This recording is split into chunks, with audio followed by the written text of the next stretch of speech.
Hey,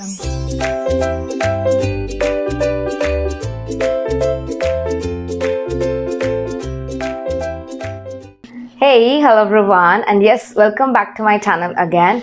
तो आज हम कंटिन्यू करने वाले हैं with the last class. In the last class, we were able to understand the various objectives of organization behavior.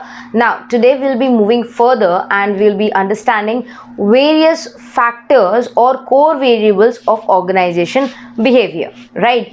So this entire course is always also available in Hindi, so you can watch this entire course in Hindi as well, so that you can get the basic glimpse of this particular subject. Let's start with today's topic. Today's topic is our core variables or factors of the organization, as you can see in the background. Okay, now let's start with the first topic for today. These are the four important variables of organization behavior. See, organization behavior is understanding the employee's behavior, that how a particular employee or a particular person in the organization will behave, when he'll behave like that, why does he behave in such a manner, and can we train such kind of a behavior, right? These were the objectives. Now moving forward, we'll try to understand, if a person behaves in a certain manner, what are the factors that affect and that exist in the organization that affects the behavior of an individual, right? So let's start. There are four important variables. Now, the first being individual or the group, the individual whom we are talking to, or the group where you are in, the group of people who are influencing you, etc. The next is the structure of the organization, correct?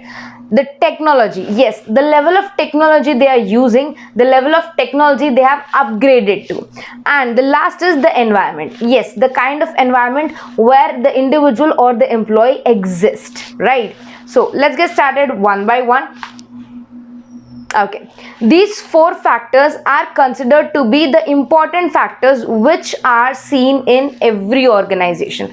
So here they are stating that these four factors, the individual, the group, the structure, the environment, the technology, this exists in every kind of environment, every kind of organization. Okay, so and we could put them in a diagrammatic presentation like this. So this is your organization, yes, this is the organization behavior, and this organization behavior takes place because of the human being, the person itself, the group where he or she belongs to. First thing. Second thing, the structure, the job hierarchy, the responsibility he is right now in, the technology, the scientific advancement of information technology, and last, the environmental sources, the internal and external environmental sources of the organization. So suppose if we get this information, what it would be helpful for us?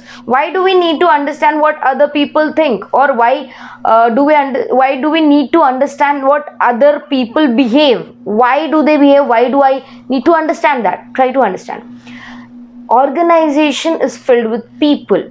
If people behave in a better manner, the organizational objectives will achieve. Your consumers will get satisfied. Your sales will increase. Your profit will increase. The goodwill of the company will increase.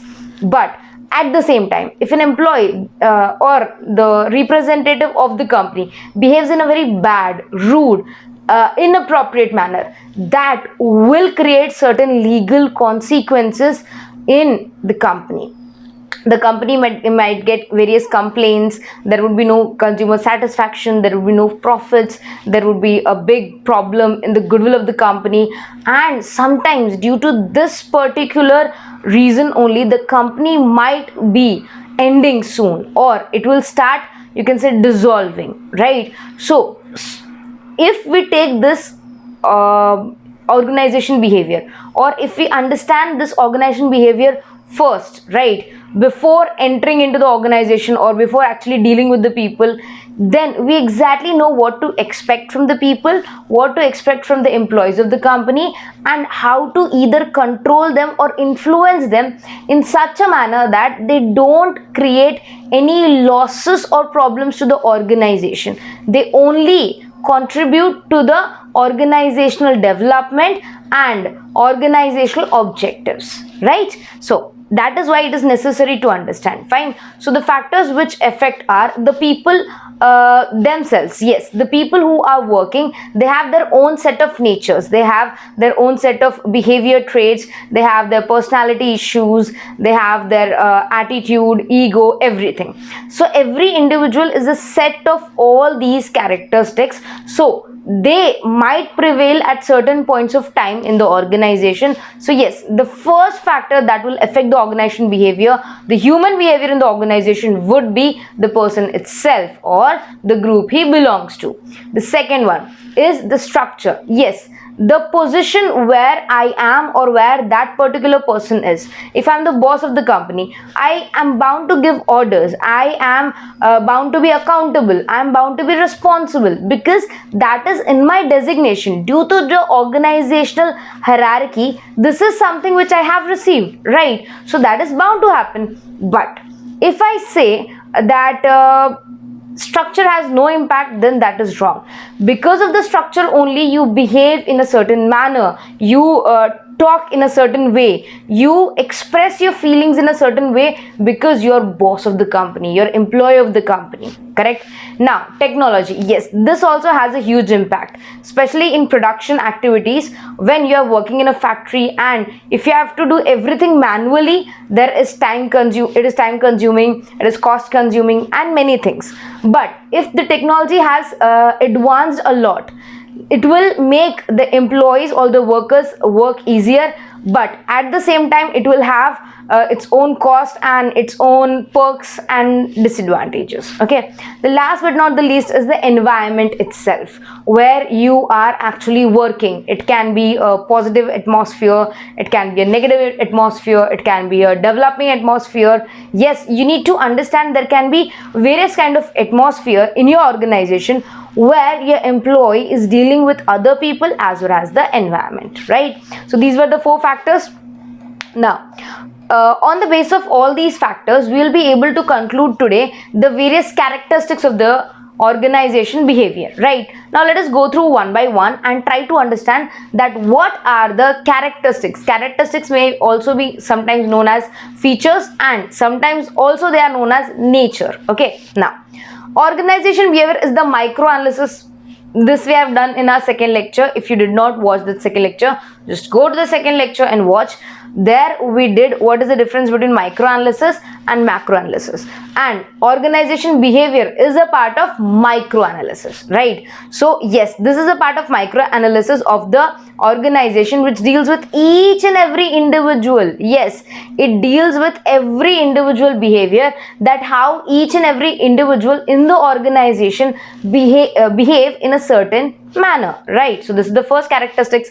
The second is organization behavior is a part of journal management. Yes, journal management might incorporate n number of things like finance management, marketing management, human resource management, production management. In the same way, organization behavior is a part of journal management.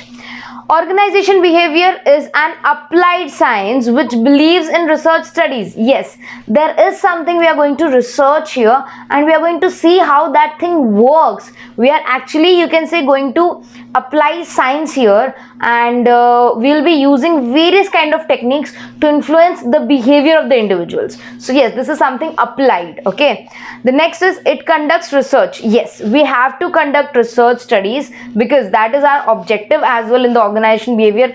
But at the same time, it helps us to understand why the people behave the certain way they behave, what are the reasons, and how can you influence that behavior to the betterment of the organization, correct? So for that you need to have good research. And as these three processes are important process in every organization, so the organization behavior tries to coordinate among them.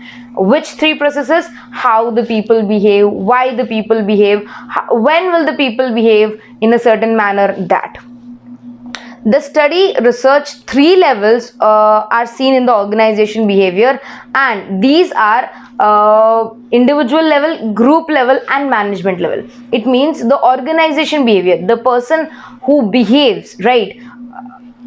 जिस person का हम लोग nature समझ रहे हैं, I mean to say, I'm really sorry I used Hindi. Actually, the person of whom behavior we are trying to understand, right? That person behaves in three different levels in the organization. The individual level, right? Where he feels the safest, he is, you can say, his own individual, he's a unique personality, etc. He will behave in a certain way. But if you put him in a group, if you put that particular person in a group, he will behave in a certain different manner, and if you put it in front of management, he'll behave entirely different.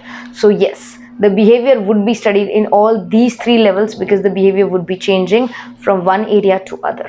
Okay, the next is organization, because organization behavior deals with human behavior, right? Then there are various other sciences which are actually related to this kind of behavior, that is anthropology, sociology and psychology. So along with this, we will have to study certain units, certain chapters related to anthropology, psychology and sociology as well, so that we'll be able to understand organization behavior in a more better manner, right?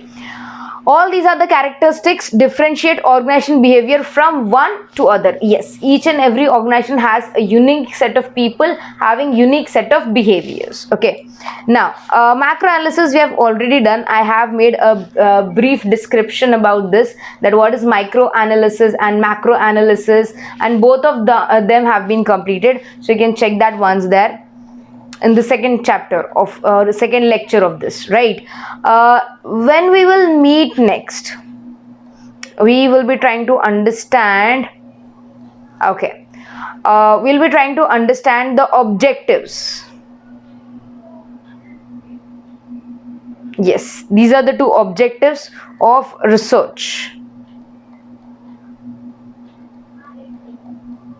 Yes, so this is what we are going to do next. So if you haven't subscribed to my channel, please subscribe so that you can get the latest updates. You can get all these videos for free, and happy learning. Take good care of yourself. Study hard. Bye bye.